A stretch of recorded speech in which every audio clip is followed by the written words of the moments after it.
Today's posting is sponsored in part by patrons Beely V, Bo, Beefcake, Boxy, Bradley Taylor, Kobe Rush, Crow T Robot, Emperor Tromidlob Drolmai, Karma 5003, Phelan, Silky Wilkie, Talamar Von Geist, and last but not least, Troper's 10 Different Identities. Thank you all very much, and enjoy the show. This deck's theme is I had $25 and wanted to play eldrazi. Give me the funny spaghetti monsters and spaghetti monster accessories. Vila, the Nightclad. Intimidate on a 4/4 for 6 mana. She is bad though, I'll give you that. Other creatures you control have Intimidate.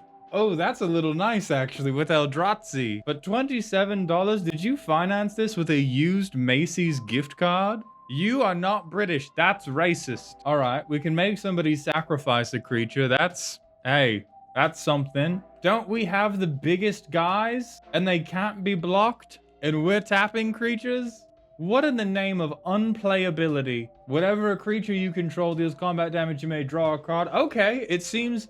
Troper, are you sure this one's not in here by accident? It looks all good. Why is our interaction tapping things? We're in blue and black, and our preferred method of interaction appears to be fiddling. Do you know who gets to fiddle? People that own real money. Oh, thank God. Actual interaction. A 3-mana counterspell, they just have to pay 1 to get around. I need you to move this up.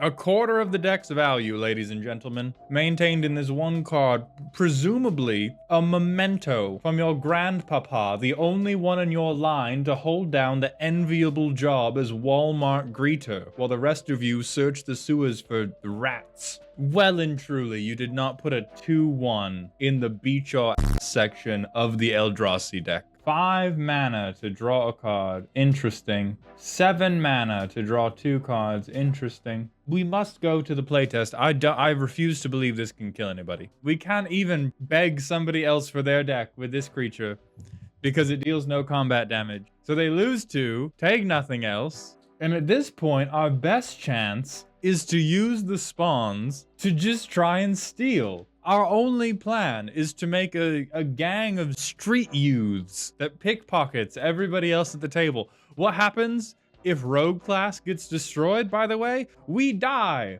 We die. It's turn 7. The elf ball players have set up their own republic and seceded from the Union again, which really get a new gimmick. And here we are, with 7 power on board. So how are we going to fix you? You think we're keeping this useless Harlequin? That's my mistake, Troper. I'm sorry. I did not impress upon you. We are beginning anew. We're doing what we should have done with all that terrible business in Australia, and we are burning it to the ground and starting over. Hello, Malden chat. How toxic is this deck? Also, why are you British? I've spoken like this forever. I don't know what any of you are talking about. It's incredibly cute that you attempted to base your value grind around the gotcha nose strategy of I'm going to exile your deck and then I'm going to give you your deck back for the absolute worst benefits in the entire world. You likely will need access to green if you're going to go budget, because if you're going budget, you're almost certainly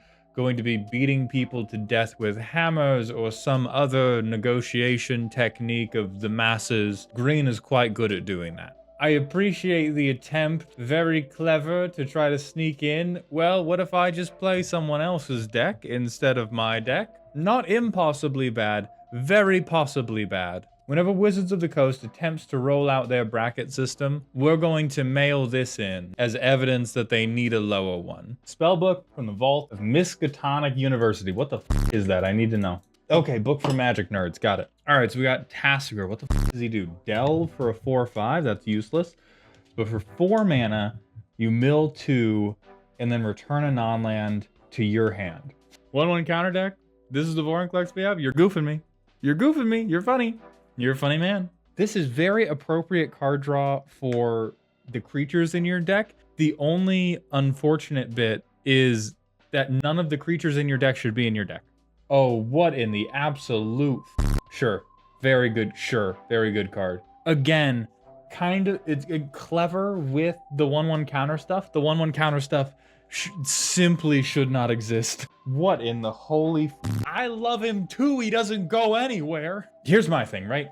Here's my thing. Every good deck that really believes in itself is a conspiracy theory corkboard. It gets a little bit wild. You take some string, you take some pins, you take a rat, you go all night long, and you see what happens in the morning. This deck looks like it has 3 pins right next to each other. 1 pin says Infinite Combo, 1 pin says Blood Artist, 1 pin says Simic Ascendancy. All the other pins are still in the Staples warehouse. I don't understand why we have any +1/+1 counter stuff going on, anything outside of this specific combo, because outside of this specific combo, it's quite bad. I also don't understand what this specific combo is doing in the deck. If you got a teammate, right?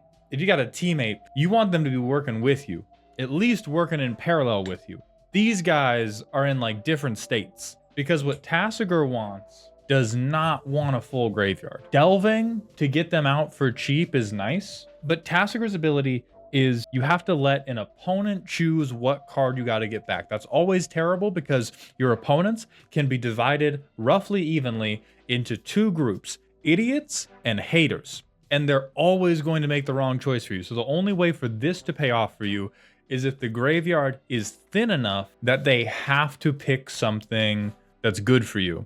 Because like you could do this 1/1 counter stuff. Mothman should probably be the commander. I would cut a lot of the +1/+1 counter shit. This deck looks a lot like it doesn't do anything until it wins on the spot with an infinite combo. But those are the 2 different directions you could go in, and those are so different. I think you would benefit a lot in the deck building process from continually asking yourself, how does this card help me win? And the answer should never be because it shares a word with a different card that I have a good reason for why it helps me win.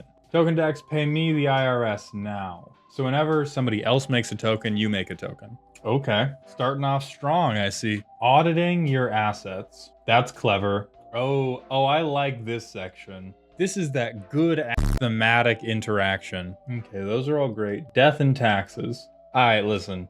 I know you said you made this deck to punish the token players. I'm a believer in spite decks. I'm also a believer that you either die a hero or live long enough to see yourself become the villain. And these 11 cards, your hair is looking a little bit greasy. You're like, I'm coming after the token players in a fair way, and then you slap down Pitiless Plunderer, Nadier's Nightblade, and Teysa Karlov. Your hair is looking a little bit slicked back, my friend. A little bit greased back. With a tightly cut black jacket. I'm auditing you again. This is the type of punishment I like to see, is doubling down on the token making you get off of them. I like Suture Priest. I like Wisp Drinker too. Soul Warden is so perfect. Good amount of card draw. I think 35 lands is okay. The Painful Appeals Process. Oh, that's beautiful. Also beautiful.